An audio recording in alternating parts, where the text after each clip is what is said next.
Okay, yesterday we have all finished actually when an agreement is said to be unlawful or when the object or consideration of an agreement is said to be unlawful. In the six circumstances, the agreement or object of the contract is said to be unlawful. Okay, if you remember, if it is against the law or prohibited by law. Number two, if it defeats the provision of the law. Number three, if it involves the injury to the property or person of another person. Number four, if it is fraudulent. Number five, if it is immoral. And number six, if it is opposed to the public policy.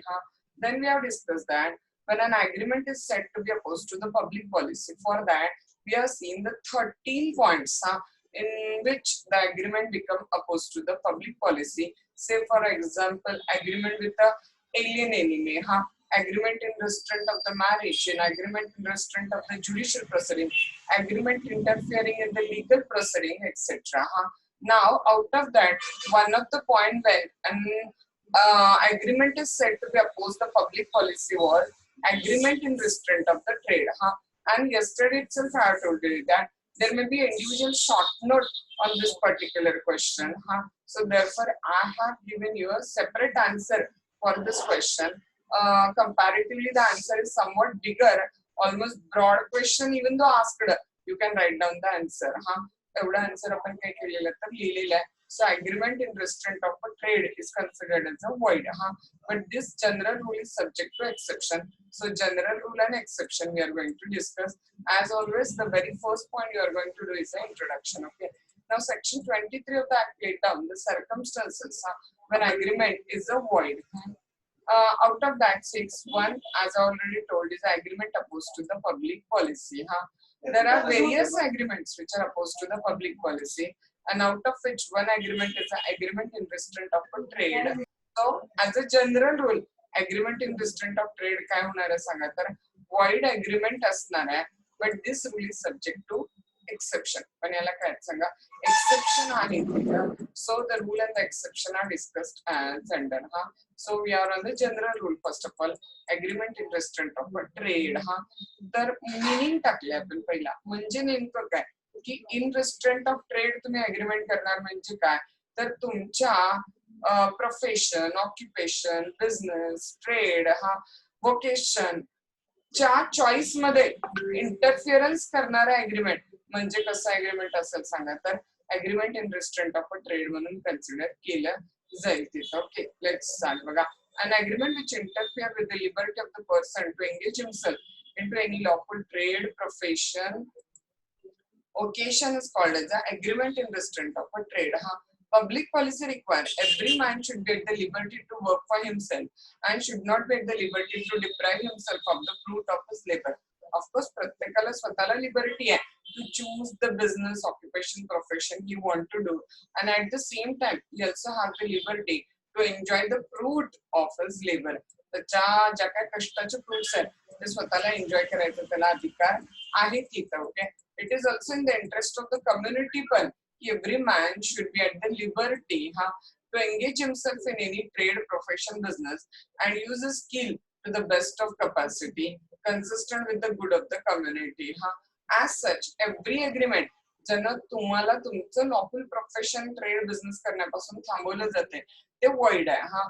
Every agreement by which anyone is restrained from exercising his profession, trade or business is to that extent काय सांगा तर void म्हणून consider केलेलं आहे. Out of the 30, एक example दिलेलं आता, out of the 30 maker of the commanded city Patna, 29 agreed with the R to supply human to none one else all their output. R was free to reject the goods he found no market for them. Agreement was held to be काय होतं तर void होता, कारण अख्ख्या गावात दुसरं कुणालाच तो ते फॉर्म मॅन्युफॅक्चर केलेले विकणार नाही, एकालाच मॅन्युफॅक्चर केलेले फॉर्म विकणार आणि परत तो एकटा त्याला वाटलं किंवा मार्केट नाही आहे तर रिजेक्ट करू शकतोय. सरळ सरळ अग्रीमेंट कसं सांगा तर void अग्रीमेंट म्हणून कन्सिडर केले गेलेलं आहे. लक्षात येतं तुम्हाला 30 कॉम मेकर आहेत आणि आउट ऑफ दॅट 29 अग्री करतात की जेवढं काही ते कॉम्स मॅन्युफॅक्चर होतील ते कुणाला सप्लाय करतील आरला, आणि त्या आरला परत फ्रीडम आहे की जर त्याला असं वाटलं की त्या कॉमना मार्केट नाही आहे तर तो गुड्स रिजेक्ट करू शकतोय. मग एवढे 29 मार्केटमध्ये फॉर्म मॅन्युफॅक्चरर अचानक कुठला दुसरा बाहेर बघतील ना, त्यामुळे हे अग्रीमेंट काय सांगत तर वॉइड आहे. केसचं नाव काय लक्षात ठेवायची गरज नाही, इलुस्ट्रेशन फॉर्म मध्ये टाकून देतील हा.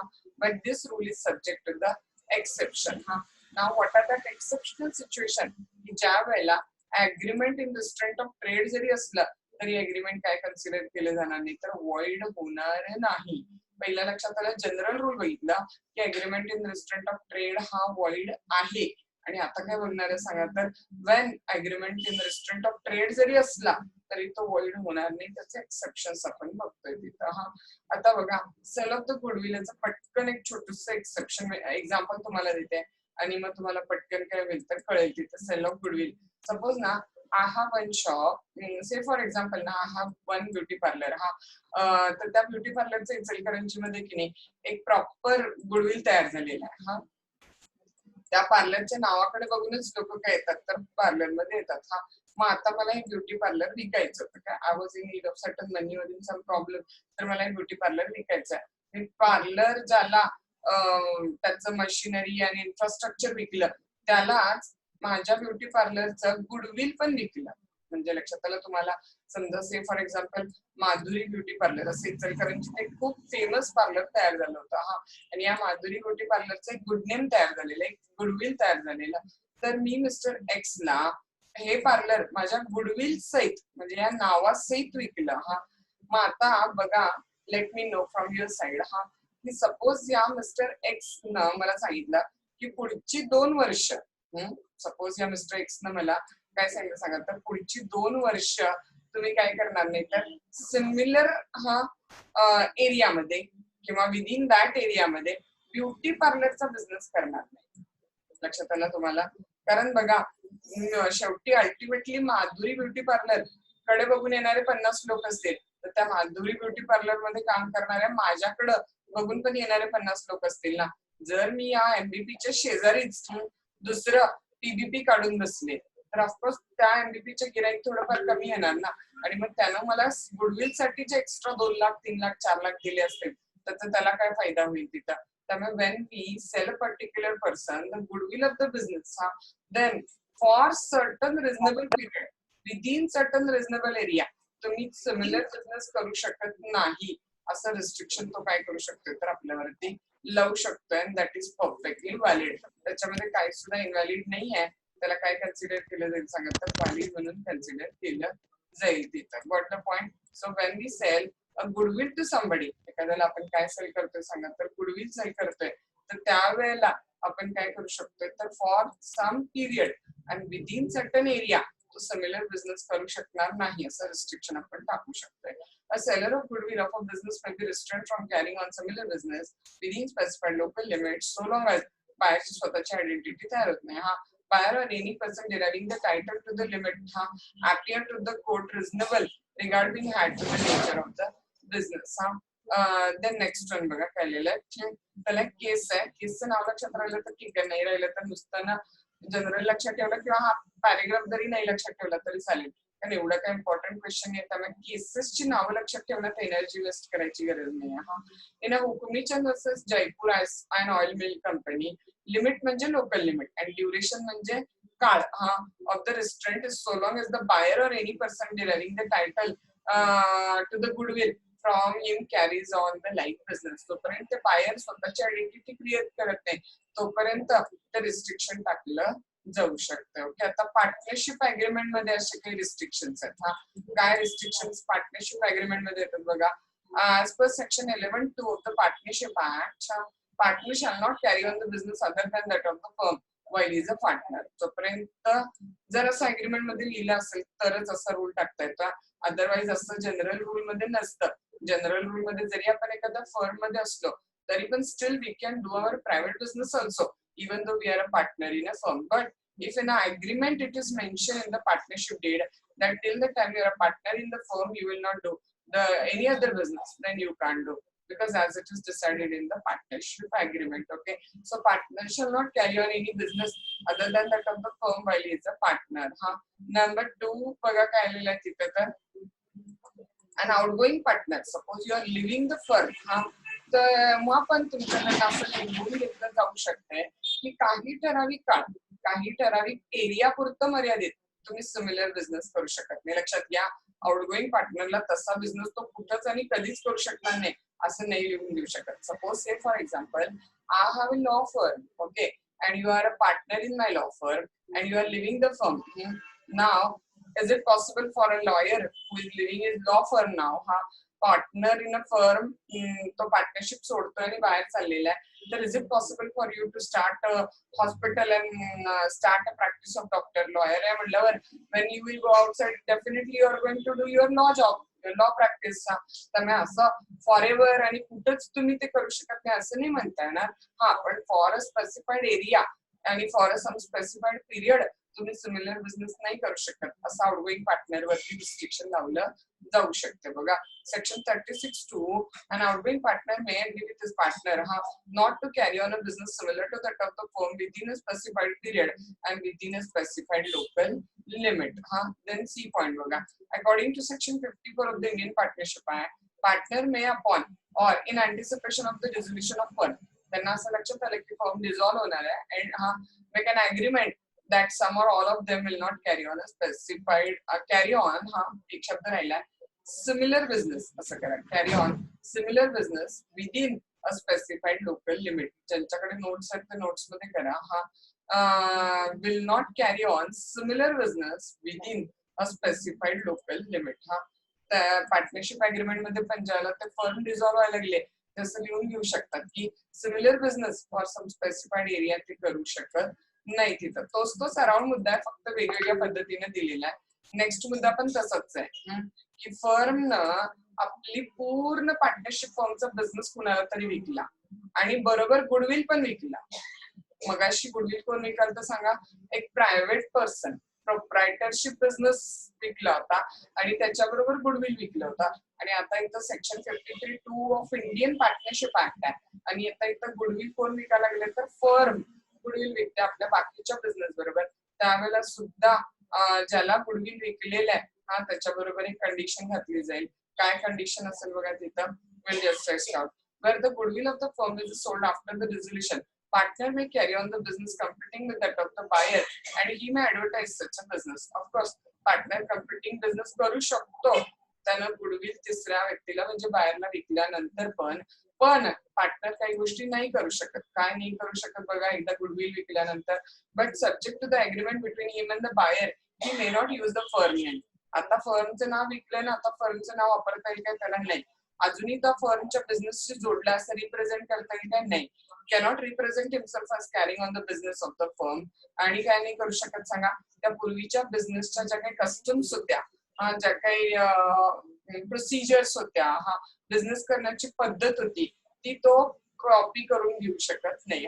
Cannot solicit the customs of the persons who are dealing with the firm before the dissolution. So when you sold your partnership business with goodwill, you can carry on after selling your partnership business to somebody else, similar business, no issue.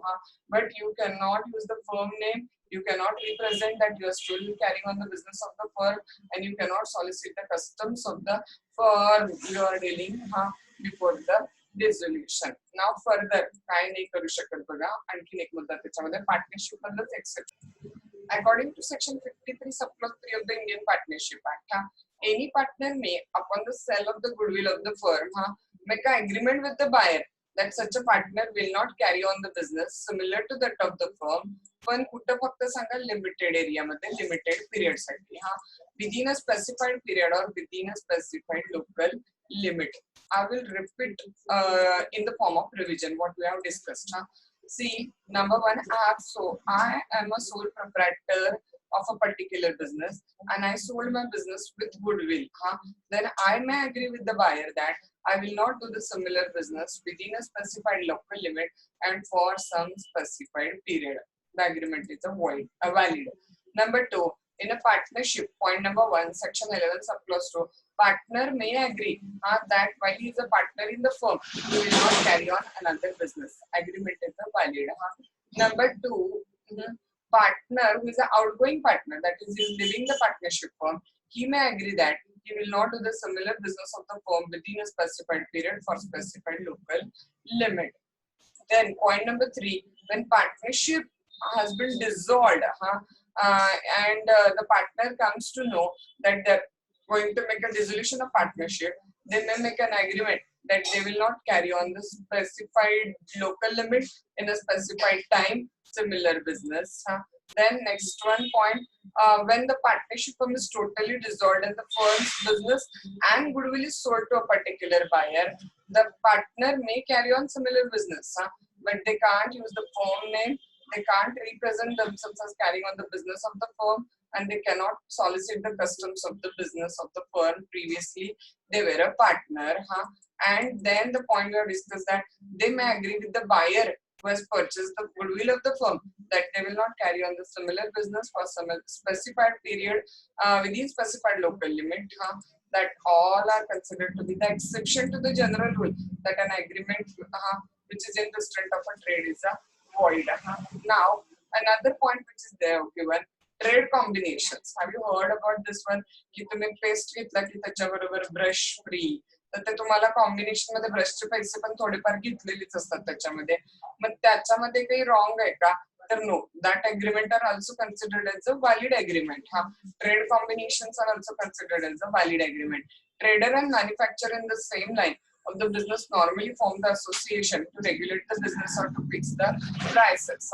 The regulation as to the opening and closing of the business in the market, licensing of the trader, supervision and control of the dealer, and the mode of dealing are unlawful even if they are in risk. Are lawful पाहिजे, इथं दुरुस्ती करा, are lawful even if they are in restraint of the trade. पण परीक्षेसाठी फक्त एवढंच लक्षात ठेवा बस. More than sufficient because you are not going to have the broad question on it. Trader and the manufacturer in the same line of the business normally form the association to regulate the business or the fix the prices. More than sufficient एवढं. बघा एक केस law टाकलेल्या केसचं नाव लक्षात ठेवायची काही गरज नाही, परत सांगितलं तुम्हाला. SB Fraser and Company versus Bombay Ice Manufacturing Company. An agreement between certain ice manufacturer company not to sell the ice below stated price. सगळ्या ice manufacturing company एकत्र आल्या आणि त्यांनी डिसाइड केले की का below certain price ice विकायचं नाही, and to divide the profit in a certain portion is not a void, absolutely void agreement nahi hai ye. Such agreement are neither in restraint of trade nor opposed to public policy. पण monopoly create करायचा प्रयत्न केला, monopoly समजताय ना तुम्ही, तिथं मक्तेदारी create करायचा प्रयत्न केला, कॉम्पिटिशन थांबवायचा प्रयत्न केला, तर that agreement may be considered as a void. But combination which tend to create a monopoly म्हणजे मक्तेदारी and which is against the public interest, तर मात्र ते void म्हणून कन्सिडर केलं जाईल तिथं. Then सर्व्हिस कॉन्ट्रॅक्ट, हे मी तुम्हाला एक्झाम्पल म्हणून काल जाता जाता सांगितलेलं बघा. काय सांगितलं लक्षात, मी जॉब आला असताना मी माझी प्रायव्हेट प्रॅक्टिस करू शकणार नाही किंवा प्रायव्हेट बिझनेस करू शकणार नाही. दिस अग्रीमेंट आर परफेक्टली व्हॅलिड. किंवा बाबा 5 वर्षाचा बॉन्ड लिहून घेतला किंवा नेक्स्ट 5 इयर मी जॉब सोडू शकणार नाही, मग त्याच्या बदल्यात मला त्यांना फुल सॅलरी दिलेली असते. such agreement are also considered as a valid agreement. फक्त जॉब सोडल्यानंतर कुठली रिस्ट्रिक्शन माझ्यावरती टाकता येत नाही. After leaving the job I am free to do what I want to do. So sometimes employed by the term of service agreement is prevented from accepting any other engagement during the employment. Similar engagement after the employment. दोन टाइपचे term असू शकतात. After employment एक term असू शकते आणि before employment किंवा during the employment एक टर्म असू शकते. लॉ सांगते की ड्युरिंग एम्प्लॉयमेंट काय रिस्ट्रिक्शन लावायचं ते लावा, अग्रीमेंट इज अ व्हॅलिड. तर आफ्टर एम्प्लॉयमेंट तो जॉब सोडून गेल्यानंतर तुम्हाला त्याच्यावर काय रिस्ट्रिक्ट लावायचा अधिकार नाहीये. Niranjan Shankar versus Century Spinning and Manufacturing Company Limited. The first restraint is a valid. First कुठली सांगा, during employment. It is not a restraint of the trade. If it is to operate while the employee is contractually bound to serve his employer.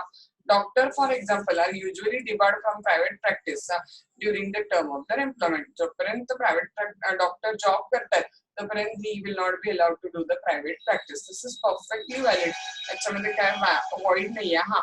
पण job सोडल्यावर restriction लावत असला तर ती मात्र void आहे. As regard to the second restraint, it is a void if it is its object is merely to restrain the competition by employee हा in his employee's business, बस एवढंच फक्त टाका, इनफ आहे हा.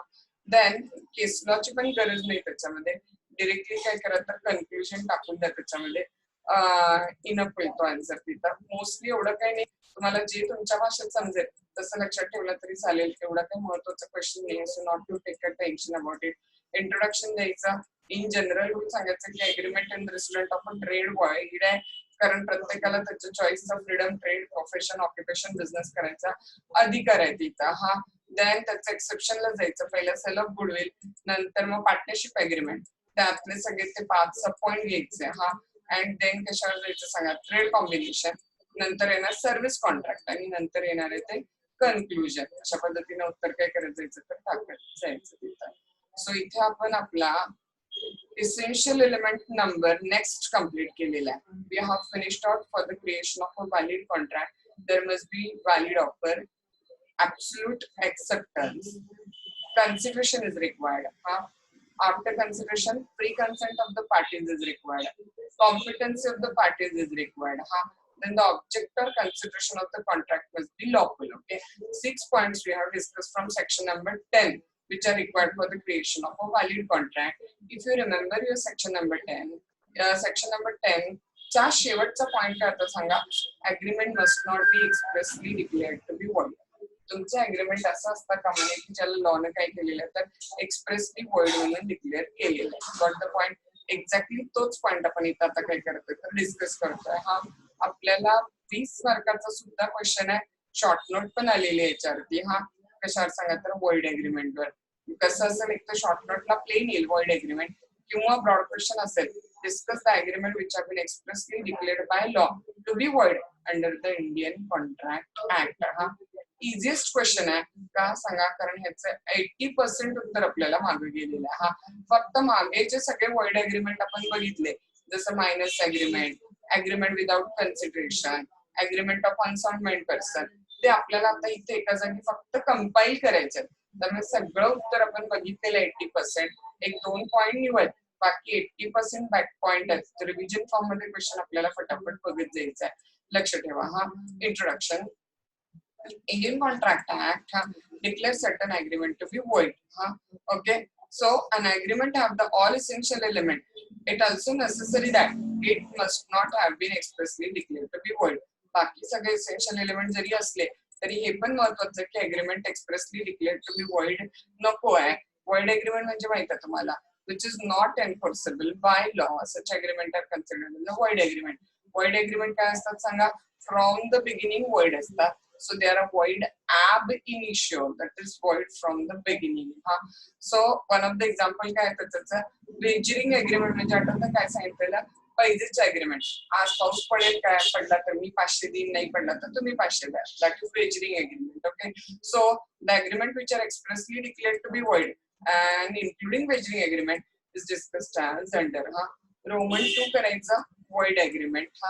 ओके बघा काय लिहिलं, an agreement though it might possess all essential element, सगळे बाकीचे essential element असतील पण स्टील ते कसं पाहिजे सांगा तर not expressly declared as a void असणं गरजेचं आहे. the contract act specifically declares certain agreement to be void.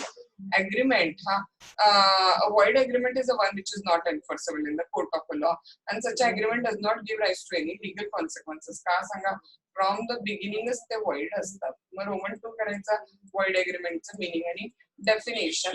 तर आपल्या काइंड्स ऑफ कॉन्ट्रॅक्ट मध्ये आपण void agreement टाकलेलं आहे, तिथून काय करायचं तर ते मिनिंग अँड डेफिनेशन त्याची कव्हर अप करायची. पेज नंबर टाकायचं राहिलाय तिथं, तर तो पेज नंबर नंतर बॅकचा बघून काय करायचं तेवढा पेज नंबर टाका.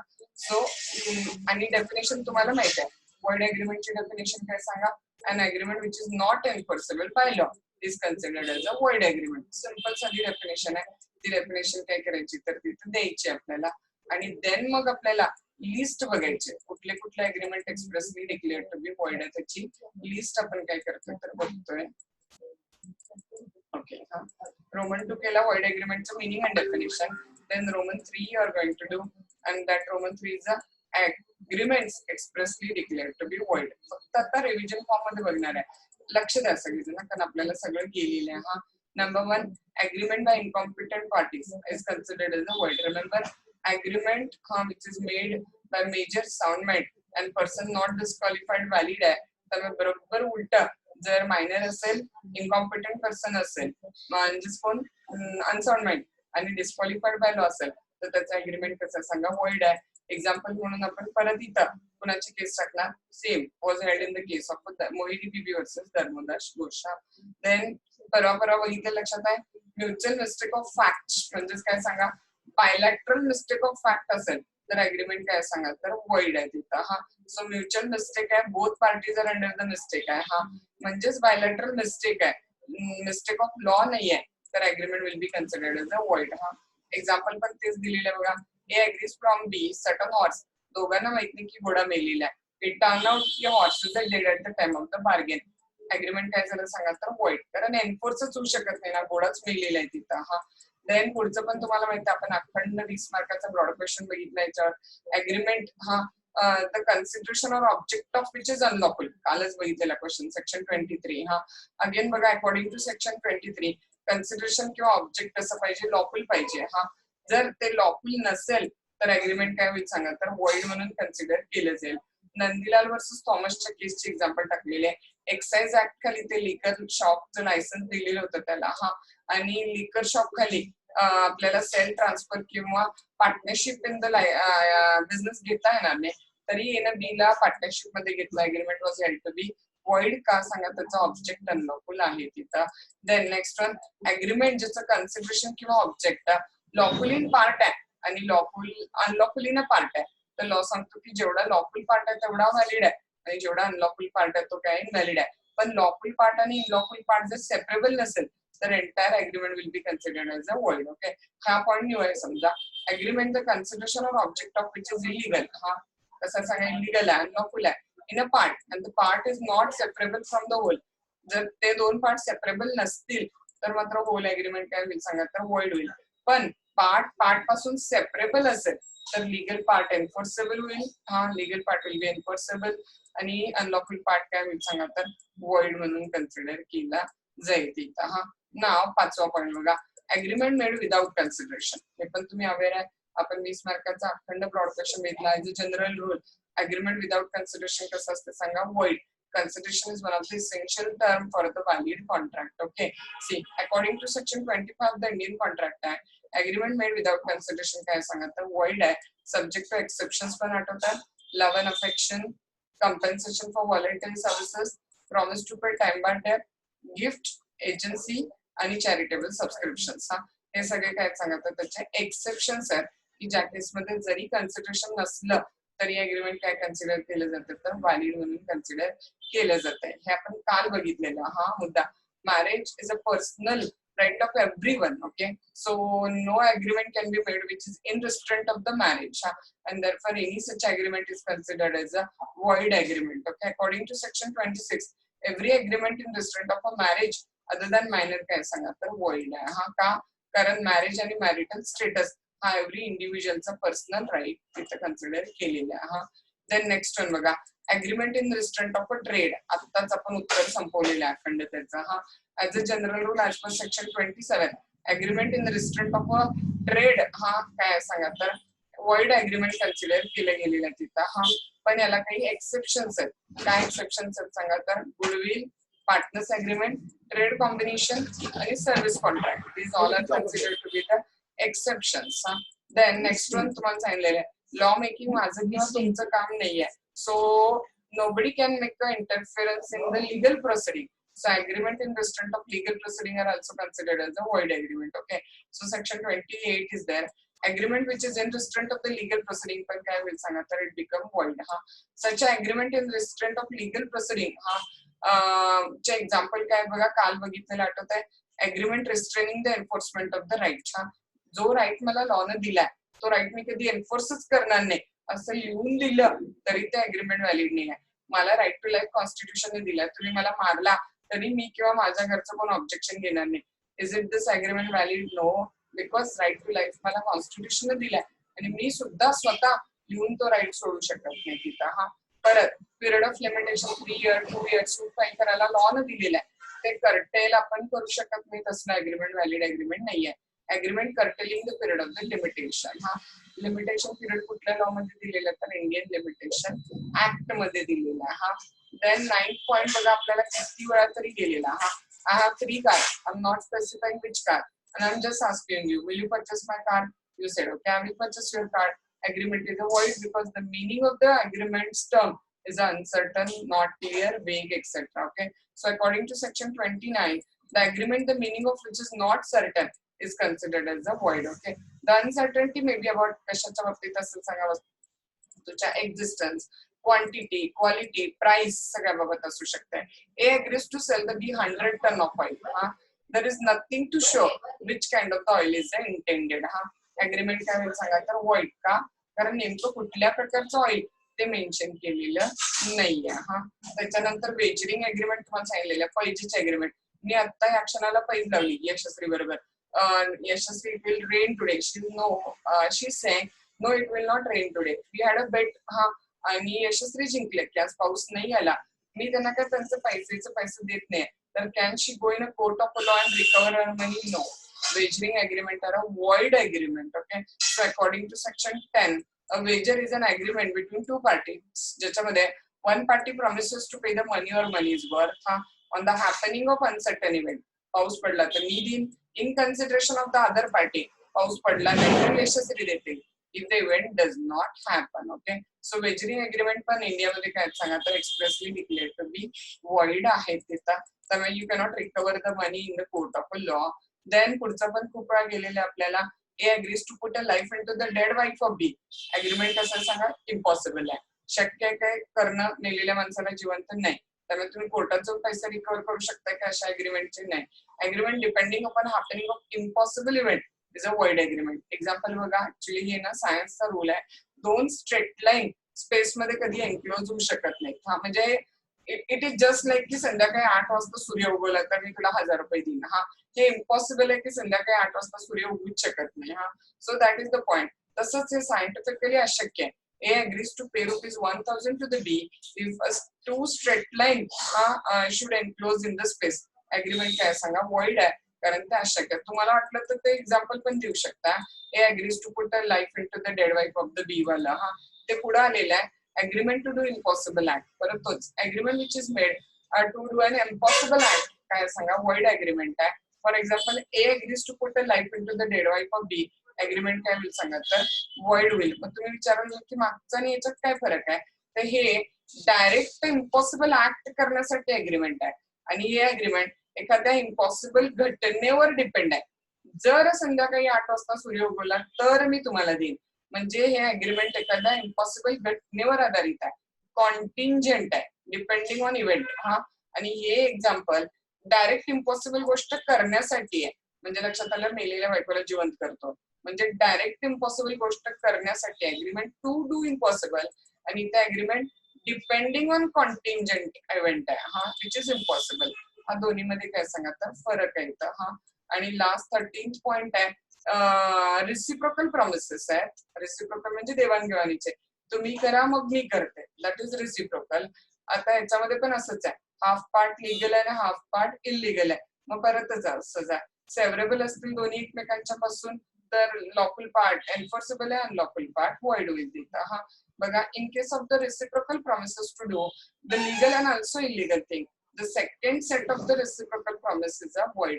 जे इलिगल आहे तेवढा पार्ट काय असेल सांगा तर void कन्सिडर केला जाईल तिथं. Very simple. According to section 57 of the Indian Contract Act, if there are reciprocal promises and they include to do a thing which are legal also and to do the thing which are illegal also, in such a case other part म्हणजे कुठला सांगा, illegal part जो आहे तो काय आहे सांगा तर नॉट एन्फोर्सेबल आहे आणि त्यामुळे that part will be considered as a void agreement त्याला कन्सिडर केलं जाईल. हा सो एक्सेप्टेड 2-3 पॉइंट सोडता ह्या 13 पॉइंट मधले मागं आपल्याला ऑलरेडी गेलेले सगळे पॉइंट आहेत.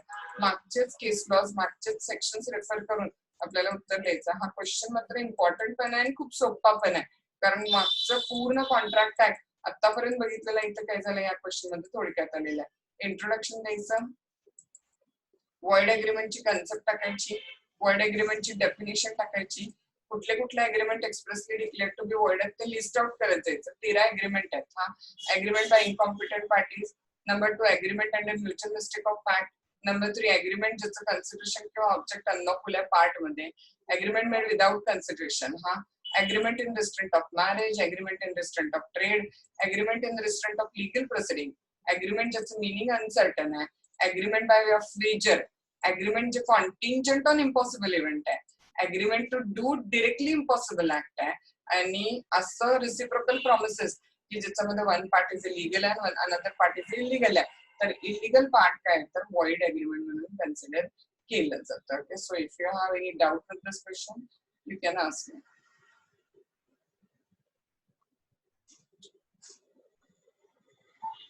येस, कळला वॉइड अग्रीमेंटचा क्वेश्चन सगळ्यांना? मॅम लास्ट पॉइंट आहे ना, त्याच्यावर एखादं एक्झाम्पल पाहिजे. कशावरती म्हटलं? ते हाफ पार्ट लिगल आणि half part illegal half part reciprocal वरती प्रॉमिस. म्हणाले काय? हा लास्ट पॉइंट.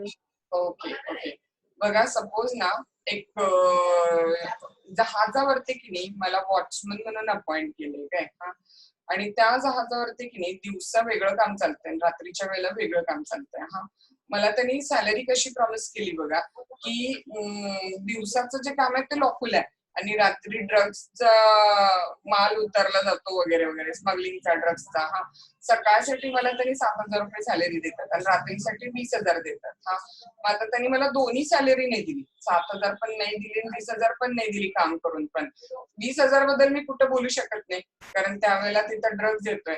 हा, पण 7,000 बद्दल मी बोलू शकते कारण मी लॉफुल काम केलेलं आहे तिथं. त्यामुळे त्या 7,000 बद्दल मी कुठेही बोलून माझे पैसे काय करू शकतो, रिकव्हरी करू शकतो. त्यामुळे त्या 7,000 पुरता तो कॉन्ट्रॅक्ट काय सांगा तर लॉफुल आहे. पण that 20,000 salary which they are paying to me that is for illegal thing ना, कारण मी तिथं ड्रग्सचे देवाणघेवाण होत असताना